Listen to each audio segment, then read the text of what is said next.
bem,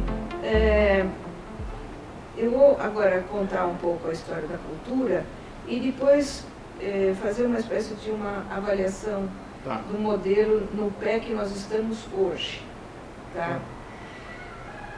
Eu queria somente enfatizar uma coisa, muito, porque outro dia eu fui fazer uma apresentação sobre as OS de cultura e o público, eu contei todas essas questões. Na biblioteca Mingley?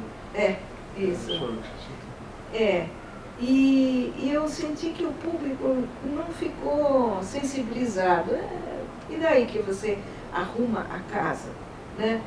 Você que foi administrador na cultura e teve tantas experiências de gestão pública, sabe perfeitamente o quanto impacta você ter um regramento jurídico que vai te bloqueando todo o teu caminho.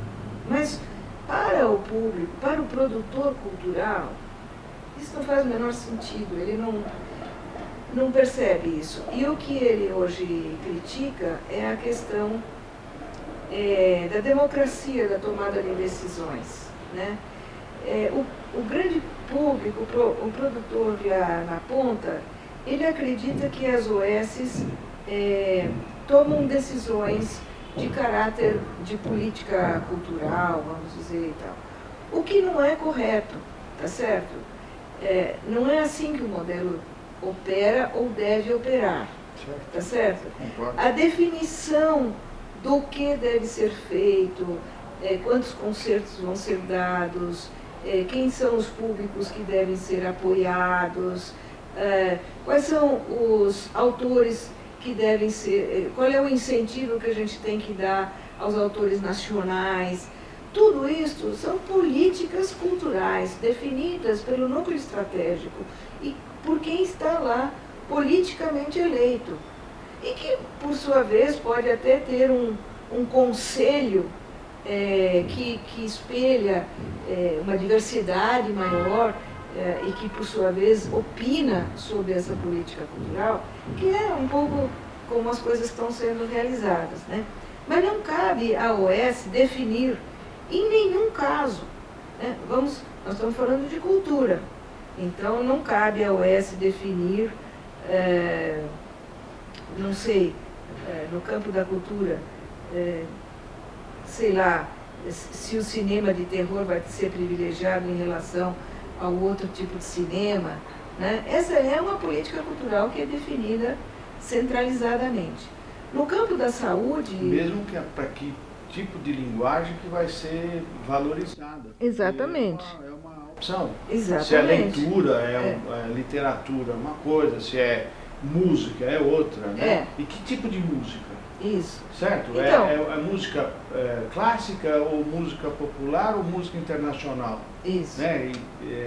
Essa definição é pública, porque o dinheiro é público. Exatamente. O executante é OS. É isso que você está dizendo? Isso que eu estou dizendo, que não cabe a OSESP definir só a programação da OSESP, da Pinacoteca, enfim, do MIS, da Museu da Casa Brasileira, tudo isso tem que estar subordinado à concepção política que é estabelecida pela Secretaria de Cultura, no caso que nós estamos... Por isso que você falou desde o começo que o núcleo estratégico de inteligência, o Estado tem que ser forte. Isso, exatamente. Ou seja, tem que ter sabedoria dentro do Estado. Tem que ter técnicos dentro do Estado. E tem que estar subordinado a controle público também, né? A controle social e tal, a um debate democrático, não é? Se é assim ou assado. Mas quem responde por isso é o núcleo central, não é quem vai executar, tá certo?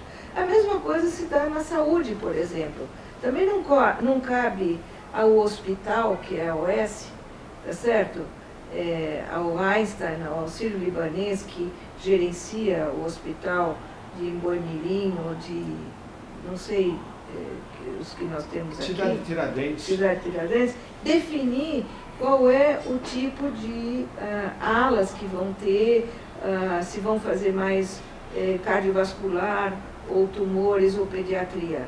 Isso está tudo dentro de uma programação definida pela Secretaria da Saúde. Não, eu já vi esses casos, entendeu? De um hospital querer definir que vai se dedicar à cirurgia cardiovascular infantil a saúde dizer, não, onde você está, na região onde você está, certo? Isso tudo é regionalizado, ali, essa área já é coberta. Então você vai ter que se dedicar a outra especialidade, entendeu? Então, nunca o Estado central, esse núcleo estratégico, pode perder, não deve perder a sua capacidade de definir os programas, as políticas, etc., e depois controlar esse terceirizado, tá certo? Não só por aquilo que ele faz, mas também como ele faz, tá certo? Não é? Muito bem. Andando um pouco mais no tempo, terminado lá o período Fernando Henrique, eu ainda participei da segunda gestão, depois que o Bresser saiu, no Ministério do Planejamento, na Secretaria de Gestão. E naquele período nós começávamos justamente a implantar as ideias deles pelo Ministério, e coincidiu que um dos ministérios que foi agraciado com um trabalho de consultoria para a melhoria da sua gestão foi o Ministério da Cultura. Não é? Então foi feito um amplo e muito bom estudo sobre o Ministério da Cultura, que tinha muitos problemas também. Então, me permito fazer aqui uma pequena interrupção, tentando recuperar a história organizacional do setor cultura. O que nós tivemos no Brasil? Lá atrás, aqui em São Paulo, nós tivemos o Mário de Andrade, que teve uma Secretaria da Cultura, mas depois, e que foi frutífera, quer dizer, o Estado Novo, não é, deu, no fundo, um apoio grande para a cultura. Villa-Lobos, né? Tudo isso foram atividades culturais que estavam coerentes com uma nova visão do Estado, né, nacionalista, a cultura era uma alavanca e o Estado deu bastante apoio a isso. Eu fui retraçar isso. O período de 45 a 64, você não tem muito uma presença do Estado importante.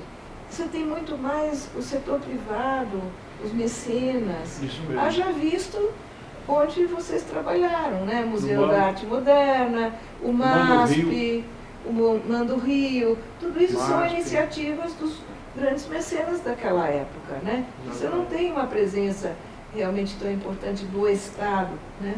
Bom, aí começa o período militar e aí... Só interrupção. No governo do Lucas Nogueira Garcês, tem um interregno que é criado a Orquestra Sinfônica do Estado de São Paulo. Sim, com Eleazar de Carvalho. E o Conservatório Tatuí. Ah, tá certo. Também só? É só. Bom, eu me lembro... O resto vem andando, a Pinacoteca vem andando trancos e barrancos aí. É tudo, assim, muito sem uma coordenação. Ingenuamente.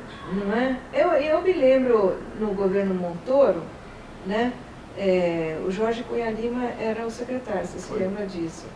E aí houve um momento em que também resolveram acabar com todos aqueles que não eram servidores públicos. Então, na Secretaria de Cultura sobraram, acho que meia dúzia de pessoas. Eu me lembro que, literalmente, que o Jorge eles fizeram um abraço em torno da Secretaria para ver se salvavam. Enfim, tudo isso era muito precário. Essa precariedade, ela veio vindo, né, ao longo dos anos 80. O que tem no nível federal? Você tem a Embrafilme, mas aí fecha a Embrafilme, tá certo? Tudo muito... E os museus que existiam eram os ainda do século XIX. Verdade. E que também... Biblioteca Nacional, Museu de Arte. Museu de Belas Artes. Né? Tudo bastante precário. Né? Apesar daqueles esforços, Celso Furtado, ministro, depois... Enfim, você teve algumas figuras notáveis, mas você não tem realmente uma institucionalidade. Nada, inclusive o nem Sarney, orçamento. O Sarney cria a lei Sarney, que é uma liberalidade temerária. Né? Isso, é. Que você se lembra disso, desse período? Lembro sim. O dinheiro era... a produção cultural virou uma forma de desvio da função, virou uma lavanderia, um descarregar dinheiro para não pagar imposto de renda, troca de notas. Então, bom, eu acho que nós chegamos aos anos 90, em que a cultura, ao lado do meio ambiente, se tornaram setores muito mais relevantes, seja do ponto de vista da sua função social, né, da sua importância até econômica. Foi, porque tem os dois lados, né, da Lei Sarney. Um lado bom, que foi o que prevaleceu, que criou, fomentou e criou o mercado, né? Mas esse lado bom pagou o pato pelo pequeno lado ruim. Isso que foi triste, né? E aí terminaram com a Lei Sarney e teve o interregno entre a Lei Sarney e a Lei Rouanet. Né? E aí Mas, de fato, você tem razão, nenhum equipamento público não modernizou-se a administração pública. Não, e atingiu fortemente todos esses... Bom, aí o que aconteceu? A sociedade civil se organizou em sociedades amigos, né? E no fundo era gente de boa vontade, não é certo? Preocupada com a sobrevivência desses equipamentos, fazia isso como benemerência, né? Tentava buscar recursos através ou da Lei Sarney, depois da Lei Rouanet, né? Para tentar sustentar, não é certo? Essas organizações, né? Quando o Bresser surgiu com esse modelo OS, ele vinha realmente a dar uma institucionalidade, uma transparência, essa possibilidade de uma transparência muito maior para o setor cultural, tá certo? Uma explicitação da política pública, que também não existia, né? Um vinha e dizia uma coisa, aí fazia outra, aí terceira. Não tinha uma organicidade, tá certo? A política pública de cultura não estava escrita em lugar nenhum, é certo? Era uma coleção de iniciativas que tinham alguma coerência ou não, né? Mas esse modelo do Bresser, então, ele possibilita essa explicitação. Então, vamos agora chegar em 2003. Aí, em 2003, o Alckmin é eleito, né? Ele tinha só completado o termo do Mário Covas, que faleceu no meio do mandato, mas ele agora é o governador eleito e ele tem sobre a mesa o problema, um TAC na Secretaria da Cultura para resolver, né? Tem um termo de ajuste de conduta. Termo de ajuste de conduta, porque havia... pelo Ministério Público. Né? Isso, porque havia 3.500 pessoas contratadas irregularmente trabalhando por lá. E então ele chama a Cláudia, que tinha sido ministra interina do Planejamento, e pede a Cláudia para dar um choque de gestão na Secretaria da Cultura. E a Cláudia me dá essa honra. Cláudia Costin. Cláudia Costin, nós tínhamos sido colegas lá em Brasília, ela me dá essa honra de ser a adjunta dela, né? E eu estava vindo da Secretaria de Gestão lá do Ministério e trouxe junto justamente esse diagnóstico e proposta que tinha sido feita pelo Ministério. Mostrei isso para a Cláudia, e a Cláudia e eu, que estávamos completamente afinadas do ponto de vista de modelo de trabalho, além das outras afinidades que nós temos, e ela falou, é por aqui que nós vamos. Então, qual era a concepção? De um lado, fortalecer a Secretaria de Cultura, tá certo? Que era frágil, que tinha gente tinha gente muito bacana, muitas dessas pessoas continuam contribuindo, não é? Mas eram poucos se apoiando num grupo mais frágil, vamos dizer, né? Os métodos de trabalho também muito precários, né? Então, era preciso, de um lado, fortalecer a secretaria, né? E dar uma maior organicidade, uma maior formalidade, tá certo? Ao conjunto de organizações vinculadas à Secretaria da Cultura, né? Você falou do Conservatório de Tatuí, já existia o LM.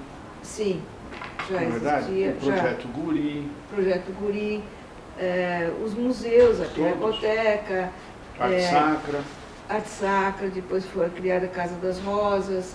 Tem o Museu Casa Portinari, que já existia. Já existia, Enfim, era também um... Museu da Casa Brasileira, o MIS. Exato.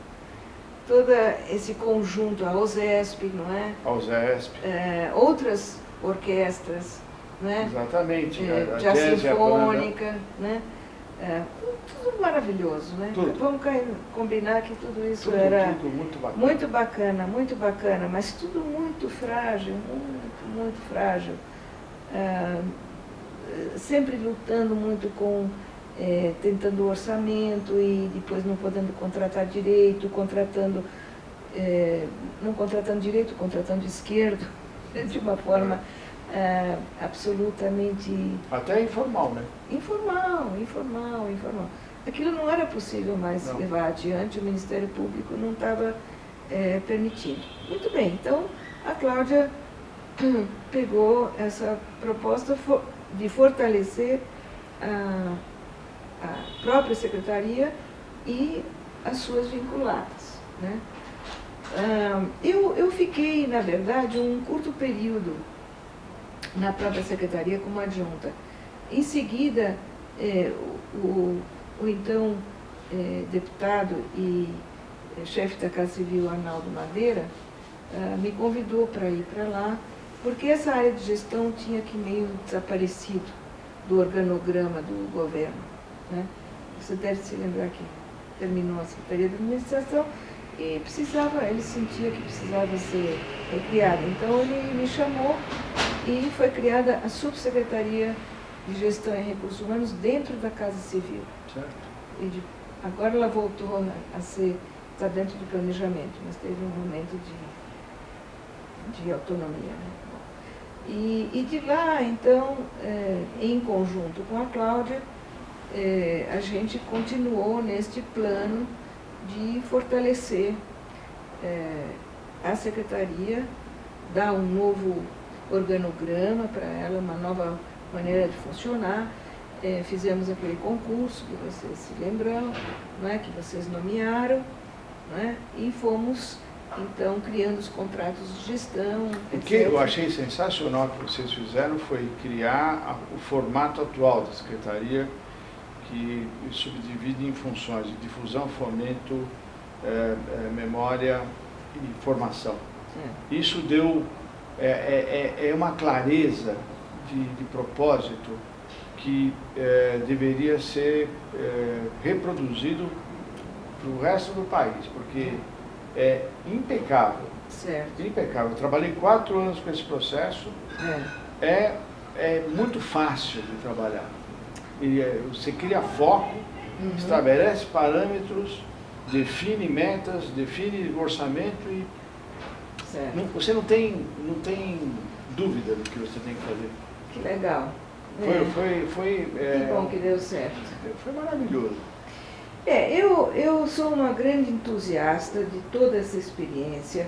Certamente houve um aprendizado ao longo do processo, porque não é fácil mesmo você delegar a um terceiro aquilo que você costumava fazer sozinho, tá certo? Mas fazia mal, né? Fazia mal, mas enfim. Mal e regularmente. Isso, mas a sua competência era fazer, bem ou mal fazia, né? Fazia mal, mas fazia. Agora, aí se você já não fazia bem, imagina dizer para um terceiro fazer. Não é? Tá certo? É aí que você não sabe mesmo, tá certo? Então, esse é o grande calcanhar de Aquiles de você delegar a um terceiro, tá certo? Você tem que saber muito bem o que você quer, você tem que explicar, comunicar ao terceiro o que você quer, você tem que cobrar do terceiro aquilo que você pediu, e você também tem uma quarta coisa, você tem que entender a precariedade daquele que você está contratando, entendeu? Você tem que ver até que ponto ele está sendo precário porque ele não sabe fazer ou porque ele é malandro. Tá certo? Não é? Qualquer um de nós que tem essa experiência, e todos nós, em algum momento, nós delegamos uma atividade que não fazemos nós mesmos, certo? A dificuldade de você delegar é essa, você tem que encontrar um bom fornecedor, não é? Isso tem uma curva de aprendizagem, né? Exatamente. Agora, eu acho que a Secretaria já aprendeu muito. Também acho. Essa foi a sensação que eu tive ao voltar lá 10 anos depois. Eu acho que eles aprenderam muito, tá certo? Aquilo não guarda nenhuma semelhança com o quadro que nós encontramos em 2003. Nada, é impressionante o tamanho do orçamento. Se não fosse este tipo de organização, não adiantava ter esse tamanho de orçamento, porque eles não teriam capacidade de executar isso, entendeu? O dinheiro ia fugir pelo ralo e nada iria ser concretizado. Sim, está certo, porque na verdade as OS propiciaram mão de obra especializada, que puderam vir também de outras áreas de trabalho para colaborar com a cultura. É isso, ter gente qualificada, é ter um programa de trabalho, é ter a cobrança daquele programa de trabalho, é ter um anteparo jurídico para funcionar legalmente, tá certo? Tudo isso, balizadores, não é? É outro grau de maturidade, sabe? Todas essas OSs, elas têm que apresentar para a Secretaria de Cultura avaliações feitas pelo público, não é? Eu sou assinante da USESP, todo ano a USESP me manda lá um questionário para saber se eu gosto, se eu não gosto, se a programação está boa, se eu gostei. Então, tudo funciona de outra maneira. E aí, se os assinantes da USESP manifestarem que não gostam do que está sendo apresentado, não é? A Secretaria da Cultura pode perfeitamente qualificar uma outra OS, não é? Ou exigir uma mudança, né? Ou exigir uma mudança. É o primeiro passo, né? Exato. Ou, no limite, desqualificar esta e botar a outra no lugar.